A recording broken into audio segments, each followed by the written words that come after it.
what has to be provided to individuals as they mature into adults is some kind of ordering structure. And this is one of the facts that people who criticize the dogmatic element of religious belief don't really understand. They don't understand that you have to provide people with a determinate structure of some type, even if it's constricting and restricting and crushing for that matter. You have to pass through a disciplinary structure before, and even in principle, you could be free. Before you're disciplined, you're not free, you're just chaotic.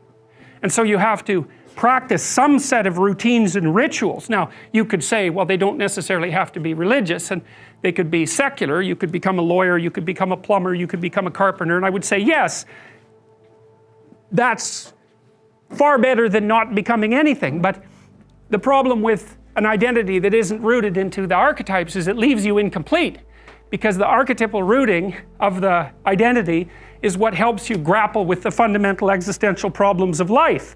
And whether you're a carpenter or a plumber or a lawyer, your soul is still going to hunger for some deeper form of identity.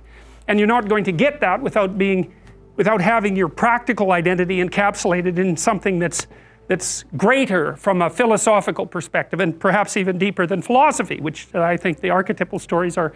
They're the structure within which philosophy itself is embedded, and outside of that is a behavioral structure. You know, there's a behavioral evolution of something approximating a consensual morality, and then stories about that consensual morality emerge, and then inside that the structures of philosophy nest, and all of those things have to be addressed by your identity to some degree, or you're weak. That's the problem. You're beset by doubts, you're beset by anxiety, you're easy to stop, and you don't have much motivation, and none of that's good. It's not good at all, because life presents you with enough real obstacles in the face of genuine suffering, so that unless you're strongly grounded and have a real reason for moving forward, you're going to get stopped, and as soon as you're stopped, you are one miserable thing. Because it's almost like the definition of human misery is to be paralyzed by anxiety and emotional pain, and also have no motive force forward. It's a terrible state. And so you don't want to be in that state, and you have to have an identity that's powerful enough and deeply rooted enough so the most profound doubts that might emerge about your life are met by something of equivalent force.